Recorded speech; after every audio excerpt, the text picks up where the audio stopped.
నెల్లూరు జిల్లా వెంకటాచలం మండలంలో కరోనా కలకలం రేపింది. నిడిగంటపాలెంకు చెందిన 3 ఏళ్ల బాలుడికి కరోనా సోకింది.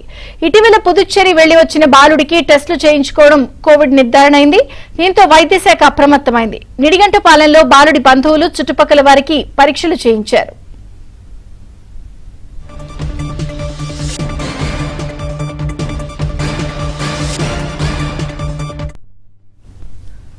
నెల్లూరు జిల్లా వెంకటాచలం మండలంలో కరోనా కలకలం రేపింది. పూర్తి వివరాలు నెల్లూరు నుంచి మహేష్ అందిస్తారు. మహేష్. విజయచంద్రిక ప్రధానంగా నెల్లూరు జిల్లా వెంకటాచలం మండలం నిడిగుంటపాలెం గ్రామానికి చెందిన 3 ఏళ్ల బాలుడు. ఇతను ఒక క్యాన్సర్ పేషెంట్. రెగ్యులర్ గా పుదుచ్చేరికి వెళ్లి ట్రీట్మెంట్ తీసుకుంటూ ఉంటాడు. ఈ క్రమంలో రెగ్యులర్ ట్రీట్మెంట్ లో భాగంగా పుదుచ్చేరికి తీసుకుని వెళ్లడం జరిగింది తల్లిదండ్రులు. అయితే అక్కడ ఆ అబ్బాయిని గమనించిన వైద్యులు కరోనా టెస్ట్ చేయించాలని చెప్పి కోవిడ్ టెస్ట్ చేయించమని సూచించారు. కోవిడ్ టెస్ట్ చేయించగా కరోనా పాజిటివ్ రావడం జరిగింది. దాంతో ఒక్కసారిగా వాళ్ళు అవాక్కయ్యారు. ప్రస్తుతం అయితే ఆ బాలుడిని పుదుచ్చేరి ఆసుపత్రిలోనే ఉంచి వైద్యం అందిస్తూ ఉన్నారు. ఈ విషయాన్ని వెంటనే జిల్లా అధికారులు చెప్పారు. జిల్లా వైద్య శాఖ అప్రమత్తమైంది. ఇక్కడ వైద్య శాఖ అధికారులు సిబ్బంది నిడిగుంటపాలెం గ్రామానికి వెళ్లి ఆ బాలుడి చుట్టుపక్కల ఇళ్లలో వాళ్ళకి అలాగే బంధువులకి వాళ్ళ కుటుంబ సభ్యులకి వాళ్ళందరికీ కూడా టెస్టులు నిర్వహించారు. ఈ పరీక్షల్లో అయితే ఎవరికి కూడా పాజిటివ్ రాలేదు. అందరికి నెగిటివ్ రావడంతో ఊపిరి పీల్చుకున్నారు.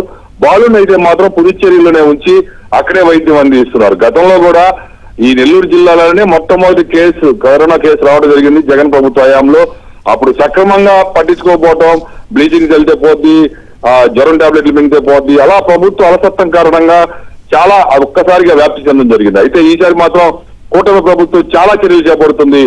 ఎక్కడైనా కేసు వచ్చిందంటే ఇమీడియట్ గా దాన్ని ట్రేస్ అవుట్ చేయటం, వాళ్ళందరినీ కూడా క్వారంటైన్ చేయించడం, ఇలా చర్యలు చేపడుతున్నారు. ప్రధానంగా చూస్తే ఇప్పటికే నెల్లూరు జీజీహెచ్ లో క్వారంటైన్ ఒక వార్డు కూడా ఏర్పాటు చేశారు.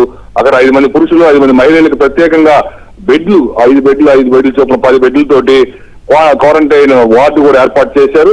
వైద్య శాఖ అయితే మాత్రం చాలా అప్రమత్తంగా ఉంది.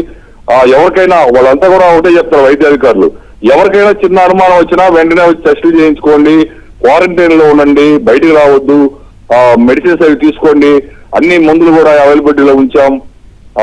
క్వారంటైన్ వార్డు దగ్గర అయితే వైద్యులు, సిబ్బంది, ఆక్సిజన్ ఇవన్నీ కూడా అందుబాటులో ఉంచామని చెప్తున్నారు.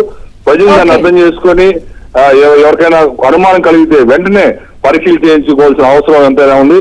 ప్రస్తుతం బాలుడు అయితే పుదుచ్చేరిలోనే ఉంటూ అక్కడే చికిత్స పొందుతున్నాడు. ఇబ్బంది ఏం లేదని చెప్పి వైద్యులు చెప్తూ ఉన్నారు. విజయచంద్రిక.